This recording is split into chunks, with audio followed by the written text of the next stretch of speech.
जब मैं शहर कमाने को आया तो मुझे एक होटल में नौकरी मिल गई।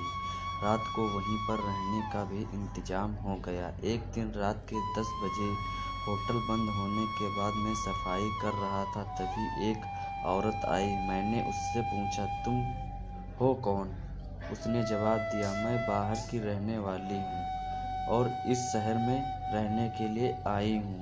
मैंने कहा, यह जगह अच्छी नहीं है, तुम जहाँ से आई हो वहीं चली जाओ।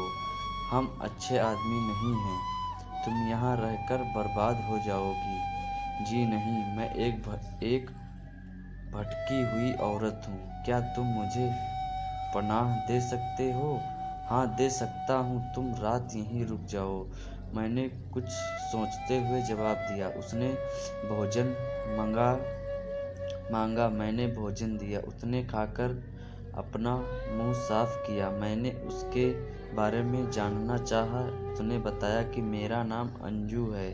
मैं उसे ध्यान से देख रहा था। वह बड़ी खूबसूरत और जवान लग रही थी। उसने मुझसे पूछा, क्या तुम मुझसे शादी करोगे? मैंने हाँ, मैं अपना सिर हिलाया। कुछ समय और बीत गया। रात के 11:30 बज रहे थे। होटल पर मौजूद लोग अपने घर चले गए। मैंने अपना बिस्तर संभाला। वहाँ मेरे पास आकर बैठ गई। वह दूधिया रंग की गोरी चिट्टी थी। मैं भी एकाकी जिंदगी जीते जीते तंग आ गया था, इसलिए मुझे औरत की जरूरत सता रही थी। होटल का शटर बंद हो चुका था। इक्का दुक्का वाहन ही सड़क पर गुजर रहे थे। जब वह मेरे पास बैठी तो मेरे शरीर में हलचल मच गई। मैंने उसे पास खींचा। उसने कोई विरोध नहीं जताया, बल्कि वह खुद मुझसे लिपट गई। इतनी जल्दी ही सब कुछ हो जाएगा यह सोचा तक नहीं था। मैंने उसे अपनी बाहों में भर लिया। रात के ठीक 12 बज रहे थे। सब कुछ होने के बाद मैं उससे अलग हुआ और अपने बिस्तर पर आ गया। वह अपने कपड़े पहन रही थी। वह मुझे देखकर मुस्कुरा रही थी। मुझे जिंदगी में पहली बार औरत के सुख का एहसास हुआ। दूसरे दिन मैंने उसे चाय नाश्ता कराया और उसको अपने पास रखने के लिए किराए का मकान तलाश करने चल पड़ा। लेकिन कहीं पर भी किराए का मकान नहीं मिल सका। शाम के 6 बज रहे थे। मैं एक फैक्ट्री के पास से निकल रहा था कि अचानक एक आदमी ने आवाज़ दी, भाई, क्या तुम मेरे यहाँ चौकीदारी करोगे? मैं तैयार हो गया। मैंने सोचा, दिन भर होटल में काम करूँगा और रात में यहाँ चौकीदारी करूँगा। मैं रात की चौकीदारी के लिए वहीं रुक गया। रात भर चौकीदारी करता रहा।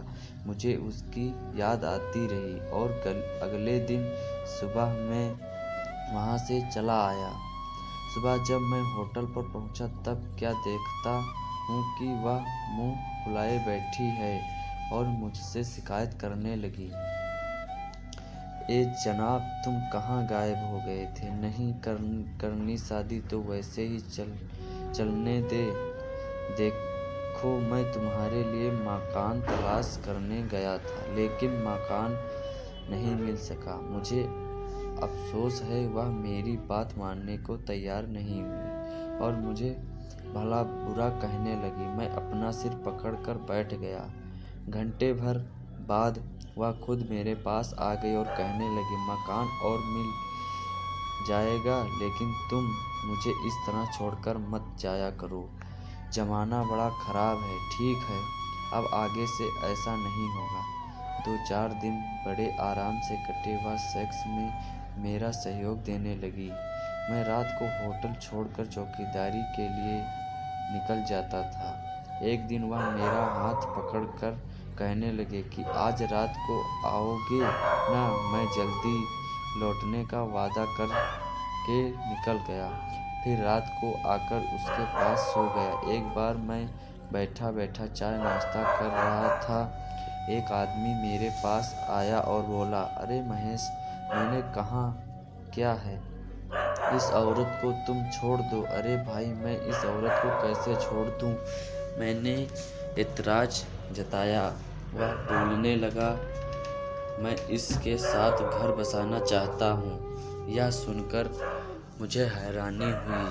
फिर सोचा इसको घर मिल जाएगा और घर भी बस जाएगा, पर मैं यह नहीं जानता था कि मैं किसी साजिश का शिकार हो रहा हूँ।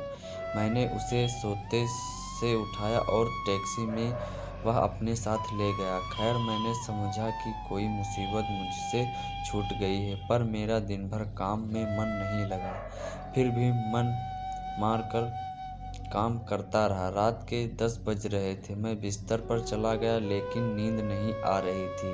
रात भर बेचैनी रही। सुबह उठकर नहाया और होटल पर चला गया। लापरवाही के चलते फैक्ट्री की चौकीदारी छूट चुकी थी। सुबह के 10 बज रहे थे कि अंजू रोती बिलखती आई। मैंने पूछा, तुम क्यों रो रही हो?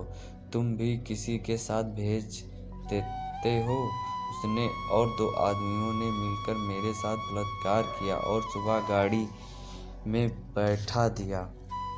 मैंने अपना सिर धुन लिया और बोला, वह तो बोल रहा था कि घर बसाना चाहता है। क्या घर बसाएगा? उसके पास तो रहने के लिए किराए का कमरा भी नहीं है। उसे मैं जान से मार डालूंगी। खैर, तुम वापस आ गई हो, बाद में देख लेंगे। हमारा दिन भर आपस में मन मुटाव रहा। वह खाना खाकर सो गई। मुझे थोड़ा संतोष मिला। फिर उसे अपने दोस्त के कमरे पर छोड़कर मैं काम पर वापस आ गया। दिन भर काम करता और सोचता रहता कि इसको वापस उसी शहर में भेज दूं जहां से वह आई है।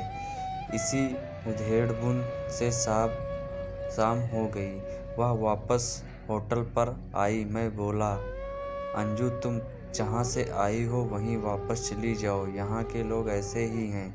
जी नहीं, मुझे वापस मत भेजिए। मैं तुम्हारे साथ ही रह लूँगी। रूखा सूखा खाकर आखिरकार हार कर मैंने हालत से समझौता कर लिया। 2-4 दिन अच्छे से निकले। एक बार फिर हमको किराए का मकान मिल गया। हम खुशी खुशी वहाँ रहने के लिए चले गए। लेकिन यह मेरा भ्रम निकला। एक दिन तो हमने उस मकान में गुजारा, पर दूसरे दिन वह गायब हो गई। मैं दिन भर उसे तलाशता रहा, लेकिन वह नज़र नहीं आई। दूसरे दिन जब मैं होटल पर काम कर रहा था कि अचानक वह मेरे सामने आ गई। मैंने पूछा, कहाँ थी तुम? रात भर में एक आदमी के साथ थी। वह आदमी मुझसे बात करेगा। मैं उसके साथ रहने के लिए तैयार हूँ। मैंने अपना सिर पीट लिया, फिर भी अपने आप को संभाला और बोला, ठीक है, तुम उसके साथ चली जाओ अपना सामान लेकर, फिर मेरे पास कभी मत आना। मैं और वह दिन भर उस आदमी का इंतजार करते रहे, लेकिन वह नहीं आया।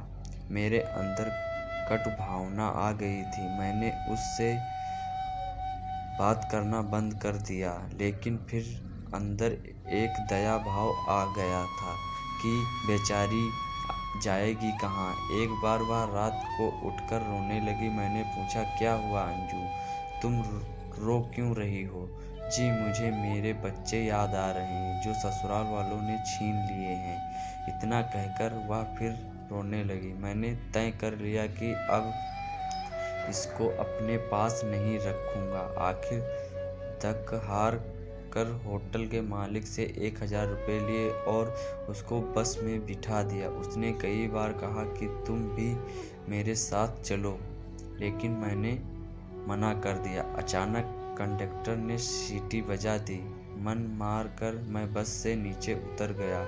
बस वहीं से चली गई। जब तक वह मेरे सामने से ओझल नहीं हुई, तब तक मैं उसे देखता रहा। अगर दोस्तों आप लोगों को यह स्टोरी पसंद आई हो तो इस वीडियो को एक लाइक